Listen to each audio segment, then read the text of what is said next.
बच्चों सबको पता है कि अब कुल मिला के फर्स्ट अटेम्प्ट में अगर बात करें तो 1.5 महीने रह गए हैं और इन 1.5 महीनों में 45 दिनों में बहुत सारे बच्चों को ऐसा लगने लग गया है कि सर पूरा मैथ्स जो है रिवाइज करना वो मुश्किल ही नहीं सर, इम्पॉसिबल सा टारगेट लग रहा है। बच्चों के बहुत सारे मैसेजेस मेरे पास भी आते हैं, वो पूछते हैं कि सर पहले मैं कौन से टॉपिक को करूं, पहले मैं अलजेब्रा करूं, पहले मैं कैलकुलस करूं, या किस तरह से मैं अपने पूरे रिवीजन को प्लान आउट करूं सो दैट कि इस 45 डेज में मैं 80+ मार्क्स जो है वो मैथ्स के अंदर लेकर आऊं। तो इन्हीं सब चीजों को देखते हुए मैं आपके लिए लेकर आ रहा हूं एक फुल प्रूफ रिवीजन प्लान।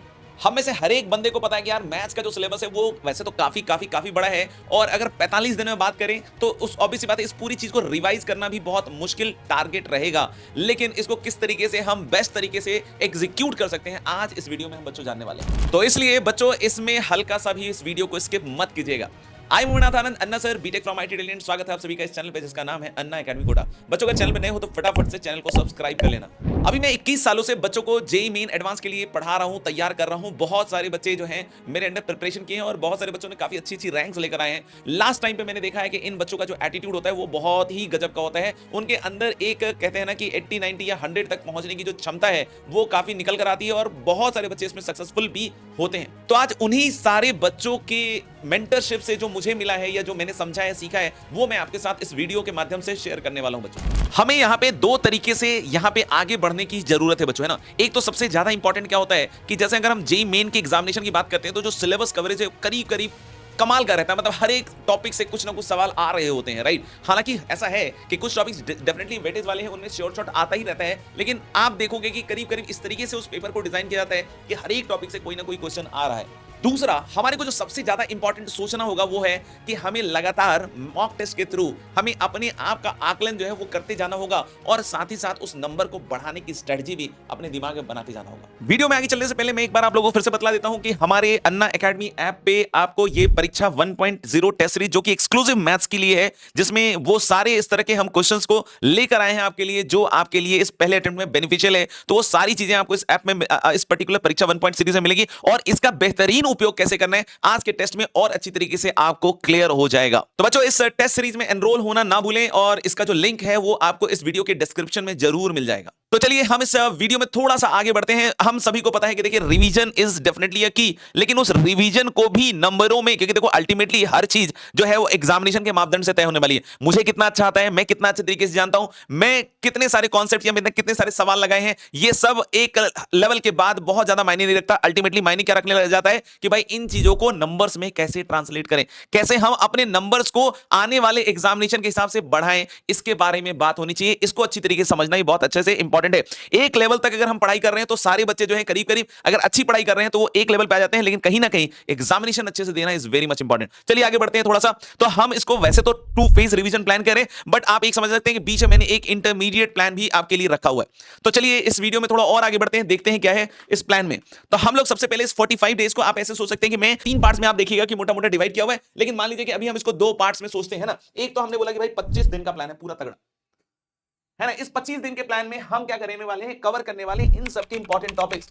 मेरे से पढ़ने वाले बहुत सारे ऐसे बच्चे जो काफी अच्छे होते हैं, है ना, उनको भी मैंने देखा है कि ट्रिग्नोमेट्री के बहुत सारे फॉर्मूलों में स्ट्रगल करते हुए, और जब कोई ऐसा क्वेश्चन आता है जहां मैं ट्रिग्नोमेट्री की कोई एक आइडेंटिटी लगाकर, चाहे रेंज हो, कैलकुलस का कोई सवाल हो, वहां पे जब मैं उस तरह के क्वेश्चन को लगाकर बच्चों को दिखलाता हूं तो बच्चे बहुत शॉक हो जाते हैं कि यार सर ये इतनी जल्दी कैसे कर दिया आपने। तो कहीं ना कहीं वो आइडेंटिटी भूल चुके होते हैं, दैट्स व्हाई वो उसको याद करने की कोशिश भी नहीं करते। तो बच्चों जो सबसे पहली चीज है वो है ट्रिग्नोमेट्री। ट्रिग्नोमेट्री में हो सकता हो डायरेक्ट सवाल नहीं आते हो, लेकिन हमें अपने को इस बात को समझना पड़ेगा कि trigonometry is very important for your foundation, for your basics. तो हमें इसमें कोशिश करनी है कि 3 डेज कम से कम लगाने चाहिए। अच्छा, 3 डेज लगाने में हमें इसमें क्या करना है, बेसिकली जितनी भी आइडेंटिटीज है उसको याद रखना है। tan 15 degree, cot 15 degree, tan 75 degree, cot 75 degree, sin 54 degree, cos 36 degree, tan 22.5, tan 67.5, इस तरह के जितनी भी वैल्यूज है सबको याद करना, क्योंकि बहुत सारे सवाल इस पे डायरेक्टली आ जाते हैं बच्चों। और जो भी आइडेंटिटीज है उसको बहुत अच्छी तरीके से याद करना। तो 3 दिन इसमें लगाना है। और जो सबसे इंपॉर्टेंट चीज मैं आपको यहां बताने वाला हूं बॉस, वो ये है कि जो परीक्षा 1.0 सीरीज है उसमें मैंने कोशिश यही की है कि स्टार्टिंग के जो 2 टेस्ट हैं, है ना, 2 टेस्ट हैं, जो स्टार्टिंग के जो 2 टेस्ट है वो ट्रिग्नोमेट्री पे ही है और ये परीक्षा टेस्ट सीरीज लाइव है। तो बच्चों आपको इन 3 दिनों में इसको अच्छी तरीके से रिवाइज करना है, इसके क्वेश्चंस क्रैक करने हैं, इसके पीवाईक्यूज भी आप कीजिए। इसके आप पीवाईक्यूज भी, इसमें प्रीवियस ईयर क्वेश्चन भी सेग्रीगेट करके कर सकते हैं। इसमें आपको मदद करेगा, यहां पे हमारे पास एक फ्री रिसोर्स है, दैट इज संकल्प पीवाईक्यू सीरीज। या फिर शंखनाद, अगर आपको लगता है थोड़ी बहुत आपको थ्योरी की भी जरूरत है तो शंखनाद सीरीज भी है हमारे पास, है ना, जिसमें आप देख सकते हैं कि 2021, 22, 23 तक के जो सवाल है वो बिल्कुल अच्छी तरीके से कवर्ड है। हो सकता है 2020 के भी सवाल हो, है ना। तो 3 दिन में ये कीजिए, इसमें जो क्लास नोट्स में जितने भी आइडेंटिटीज वगैरह सब कंप्लीट कीजिए, प्रीवियस ईयर क्वेश्चंस कीजिए, उसके बाद ये 2 टेस्ट को पूरा मन लगाकर एक टेस्ट परफॉर्मेंस की तरफ दीजिए और इसको बिल्कुल फोड़ के दिखाइए। फोड़िएगा जैसे ही तो आपको कॉन्फिडेंस बढ़ जाएगा, है ना। अभी बहुत सारे बच्चों ने दिया है, कुछ बच्चों के 100 में 70 भी आए हैं, कुछ बच्चों के 100 में 80 भी आए हैं। तो आप देखिएगा कि अगर आप इसको कर लीजिएगा और 70-80 मार्क्स लेकर आने लग गए हैं तो फिर आपको मजा आ जाएगा, लगेगा कि हाँ यार बहुत बेस्ट तैयारी चल रही है हमारी, है ना। तो एक कॉन्फिडेंस जो कहते हैं ना वो बहुत गजब का आएगा, लेकिन ये कॉन्फिडेंस आपको उस समय नहीं आएगा जब आप मान लीजिए कि पूरे का दे रहे हैं, है ना। तो इसलिए यहां पे अगर हम मैथ्स की इन पर्टिकुलर बात करें तो ये काम करके आप बहुत मस्त तरीके से ट्रिग्नोमेट्री को एक तो पहले श्योर कर सकते हैं। ट्रिग्नोमेट्री श्योर करने से फायदा क्या होगा कि आपको कैलकुलस में बहुत हेल्प मिलेगी इसकी। कोऑर्डिनेट ज्योमेट्री में भी बहुत सारे क्वेश्चन जो होते हैं उसमें ट्रिग्नोमेट्रिक चीजों का सिंप्लीफिकेशन आ ही जाता है। तो बच्चों ये 3 दिन जो है ना 25 में से 3 दिन वो ट्रिग्नोमेट्री के नाम पे होने चाहिए। Coming to the second part, that is the most important, जो मैं हर बार कहता हूं कि calculus calculus calculus calculus is very very very important. और एक बार जिन बच्चों ने इसको सीक्वेंस में सीख रखा है उनको कहीं कोई दिक्कत की बात नहीं है। तो इसमें करीब करीब हम कितने दिन दे सकते हैं, हम कोशिश कर सकते हैं कि हम इसमें 8 दिन के आसपास समय दें, 8 दिन के आसपास समय। अब अगर इसमें 8 दिन दे रहे हैं तो हम इसमें क्या क्या कर रहे हैं, तो बच्चों इसमें डिफरेंशियल इक्वेशन हो, चाहे एरिया अंडर कर्व हो, चाहे डेफिनेट इंटीग्रेशन हो, फिर एप्लीकेशन ऑफ डेरिवेटिव हो गया, और फिर limits and then continuity differentiability combine करके बहुत ज्यादा आता है ना।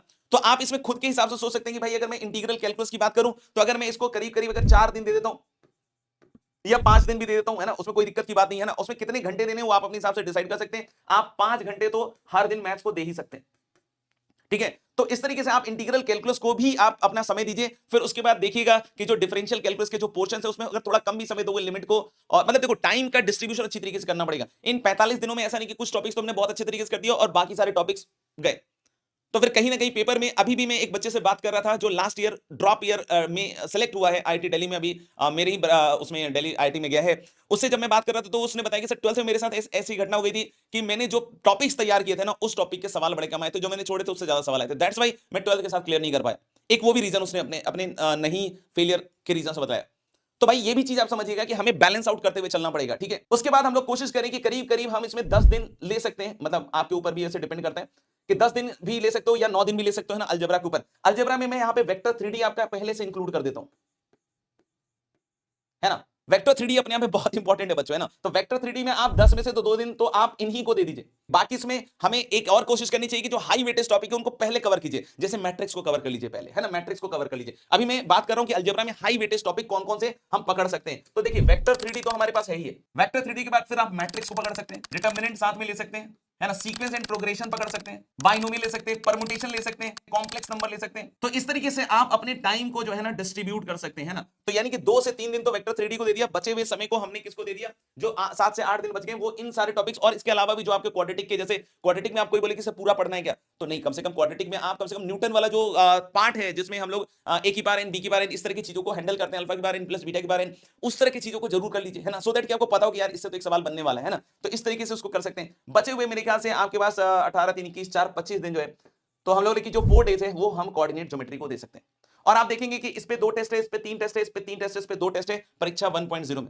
तो जब आप इसको करते हुए इन सारे टेस्ट को साथ साथ दीजिएगा तो आप सोचिए कि आपका जो कॉन्फिडेंस लेवल है वो कितना गजब का हो जाएगा। साथ ही साथ जो परीक्षा 1.0 सीरीज है, जब आप इसको दीजिएगा तो इसके सॉल्यूशंस तो आपको मिल ही जाएंगे पीडीएफ फॉर्म में। साथ ही साथ संजीव भैया जो है उन्होंने इनके सॉल्यूशंस, एक एक क्वेश्चन को वीडियो सॉल्यूशन में रिकॉर्ड कर रखा है, तो काफी डिटेल तरीके से उन्होंने उन सारे क्वेश्चंस के सॉल्यूशन को भी कवर किया है, जिसको आपको अलग से करने के बाद, यानी कि जिन क्वेश्चंस में आप अटक रहे हैं वहां से आपकी जो कॉन्सेप्चुअल क्लैरिटी है बच्चों वो एक और लेवल पे पहुंच जाएगी। सेकंड फेज में हम चलते हैं बच्चों, है ना, फेज 2 में चलते हैं। अब यहां पे क्या है कि हमने देखो सिंगल सिंगल तो हमने जितने भी क्वेश्चंस मतलब जो भी है वो तो हमने कर ही डाले, है ना। जैसे कि हमने ट्रिग्नोमेट्री का हमने ले रखा है सेपरेटली टेस्ट, इसी तरीके से हमने कैलकुलस का भी कर लिया, फिर हमने कोऑर्डिनेट का भी कर लिया, अलजेब्रा का भी कर लिया। अब इसके आगे हम लोग क्या कर सकते हैं, 10 डेज रिवीजन प्लान। हम चाहे तो तीनों जो सब्जेक्ट है उनके तो टेस्ट देते ही रहे, लेकिन अगर मैं मैथ्स में स्पेसिफिकली बात कर रहा हूं, क्योंकि कभी कभी क्या होता है मैं आपको बताता हूं कि इसमें मैंने अलग से भी बनाने की कोशिश इस बार, क्योंकि उसका रीजन भी मैं आपको थोड़ा समझाने की कोशिश करता हूं कि बहुत बार ऐसा देखा गया है कि जब आप तीनों पेपर को एक साथ देते हो ना तो मैथ्स बहुत सारे बच्चे क्या करते हैं, इग्नोर कर देते हैं। वो फिजिक्स केमिस्ट्री में तो बहुत सारा टाइम लगा देते हैं, लेकिन मैथ्स को प्रॉपरली 1 घंटे का समय नहीं देते, और उसकी वजह से उनका आउटपुट पता ही नहीं चलता कि मैथ्स में कितना बढ़िया आ सकता था। तो इसलिए ये 1 घंटे के पेपर देने बहुत इंपॉर्टेंट है, सो दैट कि आपको एक बार कॉन्फिडेंस आ जाए कि यार हाँ सही में मेरे मैथ्स के 1 घंटे अगर मैं पूरा लगाता हूं तो मैं कितना एक्चुअली इसमें निकाल के ले आ पाता हूं, कितने नंबर्स लेकर आ पाता हूं। तो बहुत बार कहीं ना कहीं मैथ्स जो होता है लास्ट में बच्चे अटेम्प्ट करते हैं, जिसकी वजह से ये कहीं ना कहीं अपने आप ही लास्ट में चला जाता है ना बच्चों। तो इसलिए ये भी एक रीजन है कि मैथ्स की आपको सेपरेट है ना, सेपरेट टेस्ट सीरीज करनी चाहिए। 10 डेज रिवीजन और मॉक टेस्ट, इसमें क्या करें सर? इसमें देखो बिल्कुल रगड़ के एकदम सारे पीवाईक्यू जो भी वेटेज वाले टॉपिक है उन सबके करो, है ना। इस रिवीजन वाले सेशन में 25 दिन के बाद जब हम ये जो नेक्स्ट 10 डेज है तो इसमें सारे पीवाईक्यूज बहुत तगड़ी तरीके से करिए। आपने अगर क्लास नोट्स में कुछ क्वेश्चंस अगर मार्क कर रखें या आपकी शीट में कुछ अच्छे सवाल जो है जेईई मेन के हिसाब से मांगते हैं या मॉड्यूल में, तो उनको भी आप इन 10 दिन में लपेटे में ले सकते हैं। फॉर्मूले वगैरह जो है यहां पे बार बार रिपीट करके लिखिए, याद करने की कोशिश कीजिए, क्योंकि मैं अभी भी देख रहा हूं कि बहुत सारे बच्चे फॉर्मूले ही बहुत सारे बच्चों को अच्छी तरीके से याद नहीं है बच्चों।